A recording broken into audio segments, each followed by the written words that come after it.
bienvenida al doctor Jorge Moreno, decano de la Facultad de Jurisprudencia de la Universidad de Cuenca.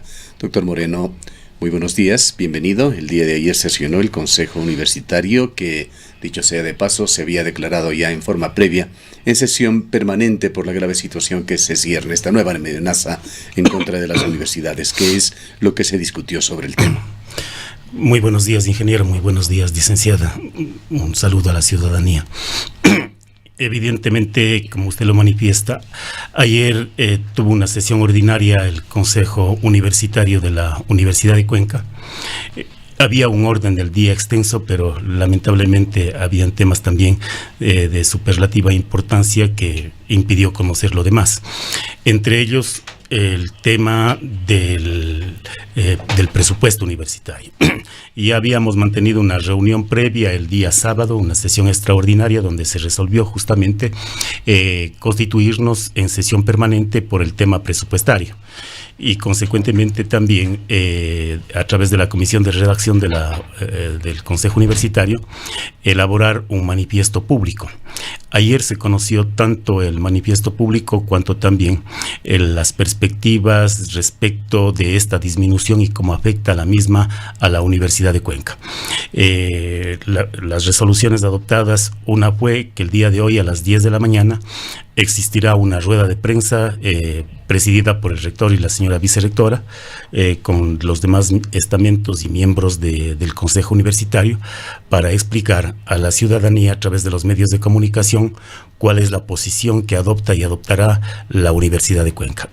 La segunda medida es justamente establecer para la próxima semana una movilización por parte de la comunidad universitaria.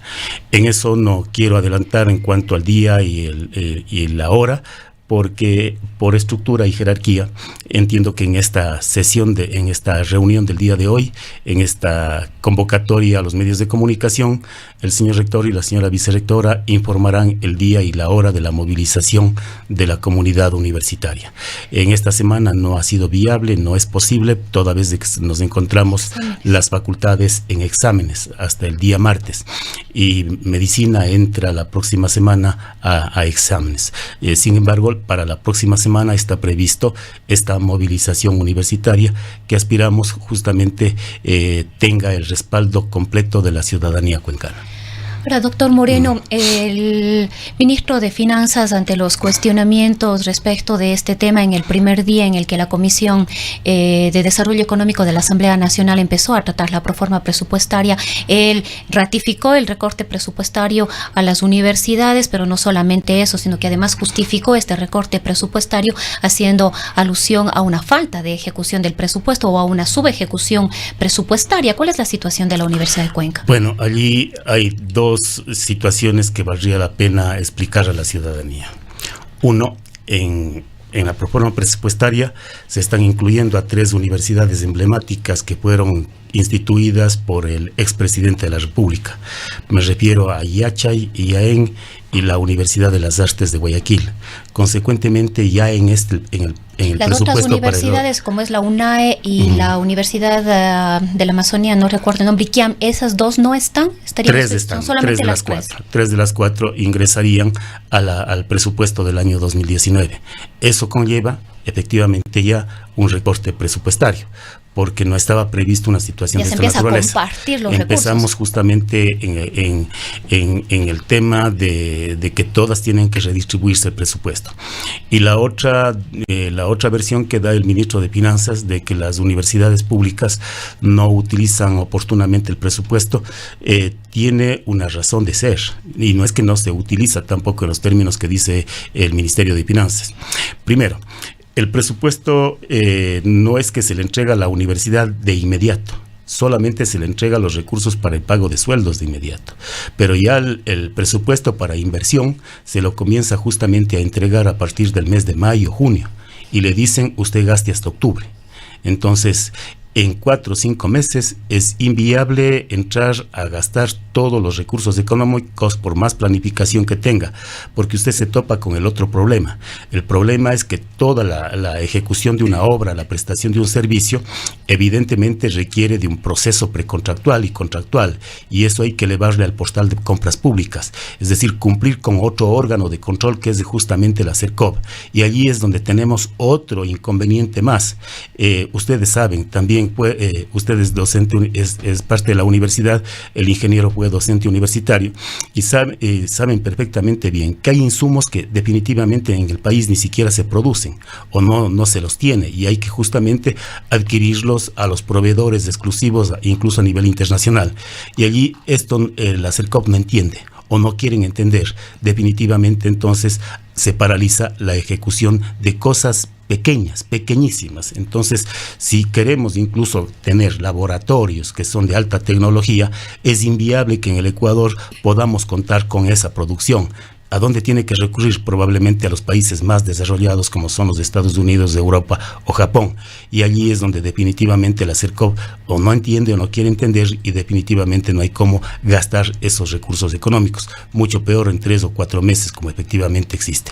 Se ha planteado y consta en las reformas a la Ley Orgánica de Educación Superior que efectivamente la CERCOP dé la viabilidad para que las universidades y escuelas politécnicas públicas puedan realizar procesos inmediatos. Sin embargo, hasta la presente fecha no ha reglamentado ni la CERCOP ni tampoco el CES. En definitiva, se nos tiene bajo una situación de total dependencia. La otra situación también tiene relación con los temas del Ministerio de Finanzas. Miren ustedes qué grave que es para las universidades públicas que hacen autogestión, como en el caso de la Universidad de Cuenca, y sin embargo esos recursos de autogestión regresan al presupuesto del Estado. No, es inviable, es inentendible que la universidad, realizando posgrados, realizando investigación, realizando obra de concesión, de prestación de servicios, donde ingresan recursos frescos a la Universidad de Cuenca por gestión de la propia universidad, luego tengan que regresar al presupuesto general del Estado. ¿Quién pierde? Pierde justamente la región del Austro, pierde la universidad. Se ha llegado, doctor Moreno, a una lamentable situación de falta total de autonomía, particularmente en el ámbito financiero. En una entrevista que mantuvimos con uno de los vocales del CES, el doctor Santos, él señalaba... por ley, el CES es la institución que debía proponer los presupuestos para las universidades, pero el CES ni siquiera llegó a conocer lo que se denomina el informe técnico de base, es decir, que esto se lo decidió en el Ejecutivo, posiblemente se lo trasladó a CENESID, pero allí quedó. De hecho, el doctor Santos estaba absolutamente desinformado. Cuando conversamos con él el día lunes, señalaba que las universidades denominadas emblemáticas en el régimen anterior no estaban aún participando del Popedeupu, cosa que al momento ha sido comprobado que no es así. ¿Qué es lo que está pasando con el sistema universitario? Hay una falta total de transparencia en el manejo. Mire, usted sabe, ingeniero, no lo he dicho ahora, lo vengo repitiendo desde hace muchísimos años, el problema es del poder concentrado.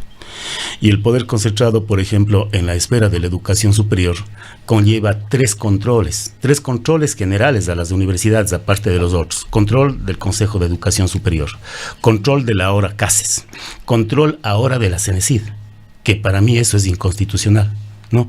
Y control que usted tiene a través de los distintos ministerios, Ministerio del Trabajo en materia de remuneraciones, clasificadores de puestos, control de la CERCOP y control de las demás entidades. Entonces, en esa esfera de tantos controles, evidentemente ya los propios controles de un momento dado no saben que están siendo excluidos para lo que ocurre dentro de las universidades. Y eso es lo que está pasando justamente con el CES. Al CES no le han hecho conocer sobre el tema de las proformas presupuestarias que deben imperar en las universidades y que ellos justamente tienen que incluso hacer la propuesta, ni siquiera conocer, hacer la propuesta. Lamentablemente nos preguntamos, doctor Moreno, ya que es usted experto en esa materia, ¿no estaría incurriendo en una ilegalidad ilegalidad el Ejecutivo al atribuirse, digamos, el establecimiento de un presupuesto sin seguir la ruta que le corresponde, que es justamente el CES, a través de los informes, el que pueda determinar qué presupuesto le corresponde a cada una de las universidades? Completamente de acuerdo. Yo estoy completamente de acuerdo con usted. Incluso hemos conversado con algunos docentes de la Facultad de Jurisprudencia que podría verse la posibilidad de una medida, de proponer una medida cautelar a la proforma del presupuesto, porque efectivamente el mismo tiene estos vicios de legalidad y concomitantemente tampoco los propios señores del Ministerio de Finanzas saben en dónde está la disminución. Para ponerles otro ejemplo, el CENESID o al CENESID se le sube el 91% del presupuesto. Entonces es deducible. Es un poco contradictorio, quizás. Es deducible. A un organismo le están incrementando de forma importante, además, el presupuesto, porque es un porcentaje bastante elevado, pero a las universidades se las recorta. Claro, si le eleva usted el presupuesto al CENESID en un 91% adicional, ¿qué significa? Significa que el papá Estado, a través del CENESID, que es justamente el órgano rector de la función ejecutiva, le va a decir a las universidades y escuelas politécnicas: bueno, se portan bien y les doy esta platita para que hagan este proyecto de investigación o este proyecto de vinculación. Entonces, ese es el mecanismo también a través del cual no se está diciendo lo que efectivamente está ocurriendo con la proforma presupuestaria. Persiste además la discrecionalidad en el reparto a las universidades. Discrecionalidad y arbitrariedad. Hay cifras históricas que dan cuenta de que el Estado ha invertido per cápita por estudiante, en algunos casos incluso entre 6 a 8 veces más que el costo per cápita que tiene un estudiante en la Universidad de Cuenca. La situación persiste. Hay universidades privilegiadas en el país, una de ellas la ESPOL. Uno de nuestros invitados, el economista Carlos Cordero, ex rector de la UDA, señalaba que la ESPOL es posiblemente la universidad menos afectada, se le reduce un 1%, en contraste con universidades como la de Cuenca, el 9%, u otras universidades como la Central, la Universidad de Guayaquil, que reciben recortes sumamente fuertes. Sí, la Universidad Central me parece que está por el 19% en cuanto a su recorte presupuestario, ¿no? De la Universidad de Guayaquil no se sabe absolutamente nada por el tema de la intervención. Entonces, definitivamente es una universidad donde el papito le ha dicho: usted, hijito mío, no puede manejar la universidad, voy a manejarla yo, sin tomar en consideración un principio fundamental que está consagrado en el Código Orgánico Administrativo, que es el principio del control, respecto a que no es viable las intervenciones. Pero ese es un tema ya de discusión doctrinaria, jurídica, que a futuro, de aquí a 8 o 10 años, la Corte Constitucional nos estará diciendo: no era viable las intervenciones por parte del CES en las universidades. ¿Cómo pero entender, está para largo, doctor Moreno, esta actitud gubernamental? Hace poco estuvimos en las efemérides de Cuenca, hubo discursos de orden en el Consejo, en el Cabildo, muy poco en lo concreto para la provincia de la Azuay. Eso sí, se llenó de elogios a la ciudad, a la provincia, por su belleza, por sus hombres, por su pujanza, etcétera, etcétera.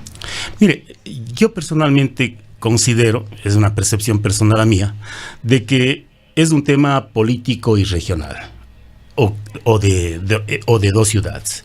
El poder político y los partidos políticos están concentrados en las ciudades de Quito y Guayaquil. El poder económico en gran medida también está concentrado en Quito y Guayaquil. Si usted, con base en eso, ve cómo está la estructura de la Asamblea Nacional, para ponerle un ejemplo, y la integración de la Asamblea Nacional, definitivamente, en función a la población y en función a la distribución de los 15 nacionales, los representantes con mayor número en la Asamblea Nacional son los de Quito y Guayaquil. Entonces, además, las ciudades o las provincias somos dependencias verticales de esas organizaciones en cuanto a cuadros que se sacan para que sean representantes en la Asamblea Nacional.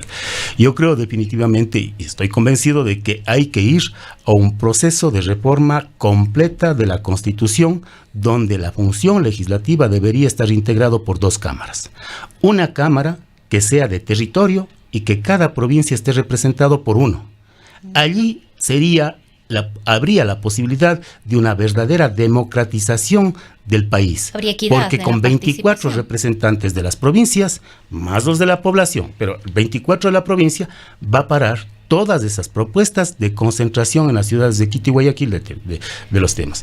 ¿Quién ha sido perjudicado desde 1978-79 con este modelo? yo digo la provincia de la Azuay y el Austro. Desde 1978-79 que está vigente este modelo. Doctor Moreno, volviendo al tema de la Universidad Ecuatoriana, quizás esto no es también una consecuencia de ese silencio, de esa sumisión que han mantenido las universidades cuando ya el tema de la autonomía se venía viendo vulnerada, no ahora, desde hace mucho tiempo atrás, pero ha habido un silencio completo por parte de las universidades del país y ahora estamos enfrentando de manera cruda, digamos, esas consecuencias. Probablemente yo diría que en la década pasada ese silencio evidentemente lo existió porque había abundancia de recursos en el país y efectivamente se les entregó a las universidades una muy buena cantidad de recursos económicos para la infraestructura y para otros temas.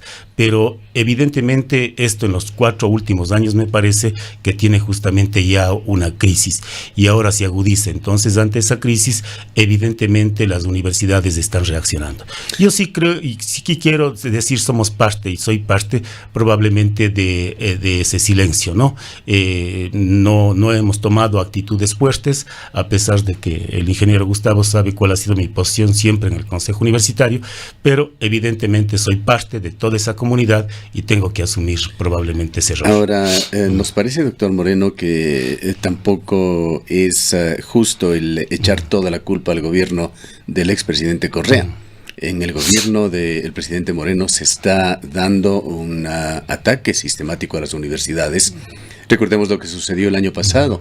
Hubo asimismo una reducción significativa en sus presupuestos y esto se arregló, entre comillas, a través de una verdadera paradoja. Se decidió devolver impuestos ilegalmente retenidos por el Estado a las universidades, entre ellas la Universidad de Cuenca, para supuestamente compensar este recorte presupuestario. Las universidades lo aceptaron, algo que no debía habérselo hecho. Sí, debía devolverse ese dinero, pero no en función de aceptar un recorte presupuestario. Sabemos además que el Estado no ha cumplido ni siquiera debidamente con la restitución de este dinero y la universidad en silencio. Tiene toda la razón usted en cuanto a que efectivamente el gobierno nacional se comprometió a devolver el impuesto a la renta, que me parece que estaba por los 8 millones y medio de dólares, ¿no?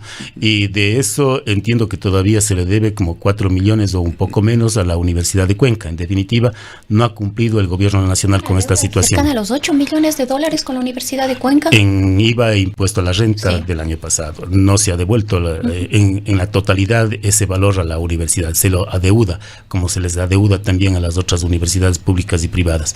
Pero indudablemente no creo que sea esa, como efectivamente usted lo manifiesta, la situación de llegar a convenios con el gobierno nacional. Me parece que lo prudente y lo procedente es justamente exigir que se nos entregue no solamente esa parte de los 9.463.000 que están adeudando en la proforma presupuestaria, sino mucho más en consideración a otras situaciones que lo he manifestado yo en la universidad. Por ejemplo, el Consejo de Educación Superior y el CASES nos exigen requisitos para la acreditación y calidad de la educación. Entre ellas nos dicen, coloquen ascensores, que está bien, las aulas no más para 25 estudiantes, requisitos de bibliografía, requisitos de investigación, de publicaciones, etcétera, todo correcto. Pero sin embargo, cuando se nos recorta el presupuesto, ¿qué tiene que hacer la prelación usted? Entre construir el ascensor o construir un aula, o adicionar el aula. Entonces, esas son las situaciones por las que atravesamos en los procesos de acreditación. En los procesos de acreditación, la universidad pública efectivamente está en una condición de completa desventaja con las universidades privadas. Y allí, en el entorno del aprendizaje, es donde sacamos mala nota. Pero ya en el proceso de evaluación a los estudiantes, la situación gira. Son las universidades públicas, o en este caso la Universidad Pública Cuencana, la que tiene de las mejores notas. Entonces, estos contrasentidos tenemos. Pero si se mantiene esa situación... correcta es la declaración que hizo Amero Castañer en este medio de comunicación. Citaba, no estaba muy seguro, pero citaba al rector de la universidad. de Cuenca, señalando que las universidades públicas habían bajado en sus rankings, aunque ya no hay esta calificación de universidad A, B, C, D, etcétera. Sí se estaría llevando un ranking de las universidades, y señalaba el legislador Castañer que ninguna universidad pública se encuentra entre las 10 primeras del Ecuador. Ninguna de las universidades públicas en general, de las universidades públicas se encuentra entre las 10 primeras universidades. En primer lugar, en la gran mayoría de rankings que se ha podido revisar está, por ejemplo, la San Francisco. Exacto, siempre liderando. Entonces, más bien son las universidades privadas las que han logrado superarlos o llegar. Conozco uno de los últimos rankings, justamente, y allí está la San Francisco en el puesto 67, creo que luego le sigue la rankings internacionales. Por eso le decía, en ranking nacional es el ranking internacional. Allí está en el 67 la Universidad San Francisco, luego le sigue creo que es la Politécnica Litoral, luego me parece que está la PUCE de Quito, luego vienen dos universidades de la Central y otra Politécnica, y luego viene la Universidad de Cuenca. La Universidad de Cuenca está más o menos en el ranking 151 al 200. Allí aparece recién la Universidad de Cuenca. Y muy atrás están las otras universidades, ¿no?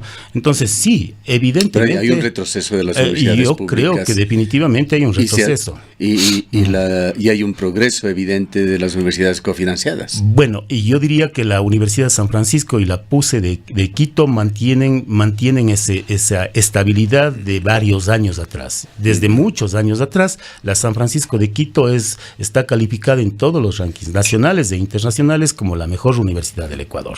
Pero hay que tomar en consideración en qué nivel y categoría están ellos, ¿no? Ellos son una universidad de tinte liberal y evidentemente con sus estudiantes que están haciendo permanentemente pasantías en las mejores universidades del mundo, ¿no?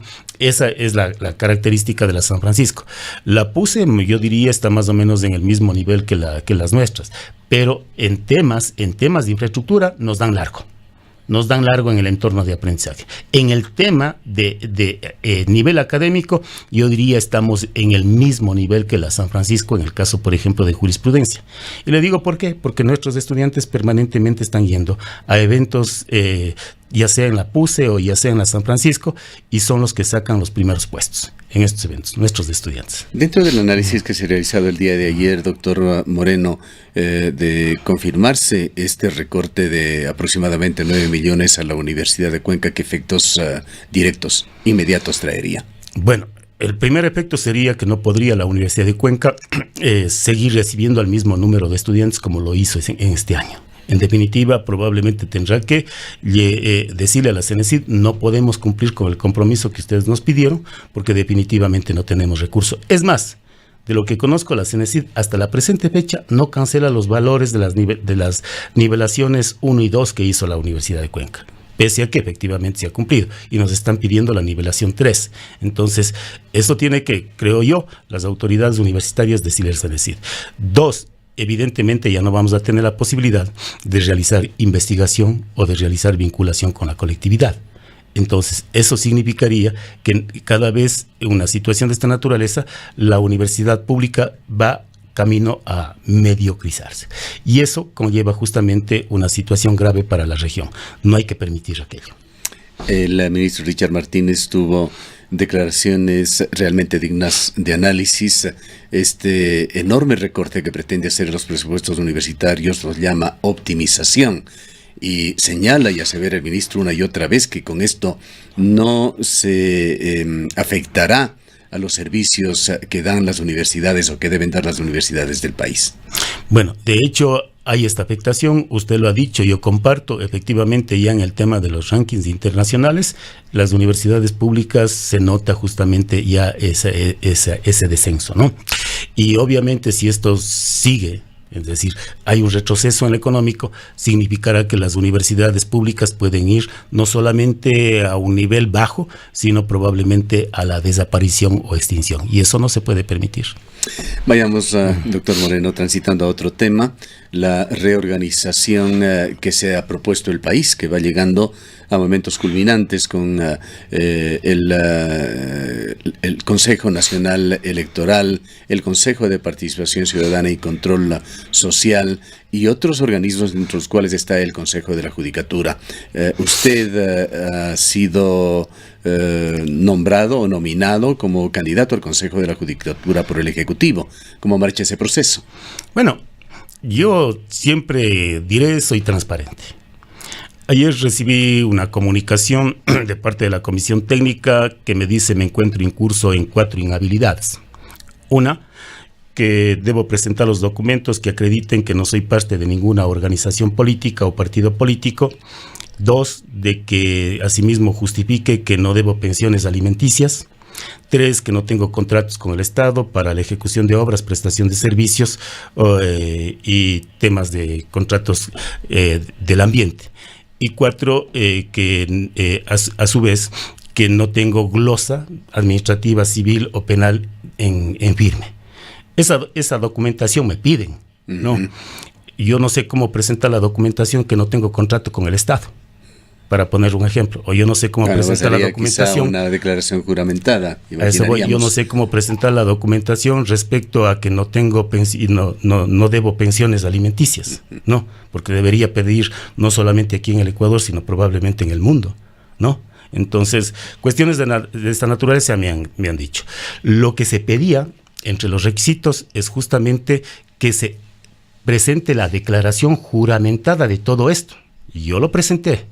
Entonces voy a contestar efectivamente que sí he cumplido con esos requisitos, pero sí ya evidentemente quieren sobre esto poner trabas. No hay ningún inconveniente que continúen los procesos, no es tampoco mi interés ir allá. Yo estoy contento en Cuenca, estoy contento en la universidad. Usted sabe perfectamente bien, la academia es lo que más nos liga y lo queremos y allí continuaremos. Le voy a pedir un comentario sobre comentarios. Hay 2 juristas cuencanos muy activos en política, el doctor Carlos Castro y el doctor Diego Delgado. Ambos en estos micrófonos han exteriorizado su preocupación. Han dicho que es muy probable que el Consejo de la Judicatura vuelva a un control correísta. ¿Cómo interpreta usted o qué es lo que se puede decir sobre estos comentarios públicos? Bueno, presumo que los 2 colegas abogados y juristas deben tener conocimientos bastante grandes sobre el tema y probablemente yo no podría decirles que estén en una línea no correcta. Probablemente tienen toda la fundamentación para exponer aquello. Sí. Queremos agradecerle por su presencia, doctor Moreno. Hacemos votos porque la universidad supere este mal momento y ojalá sea el punto en el cual la universidad empiece de manera firme a reclamar por la autonomía que se le quitó desde hace varios años. El doctor Jorge Moreno es el decano de la Facultad de Jurisprudencia de la Universidad de Cuenca.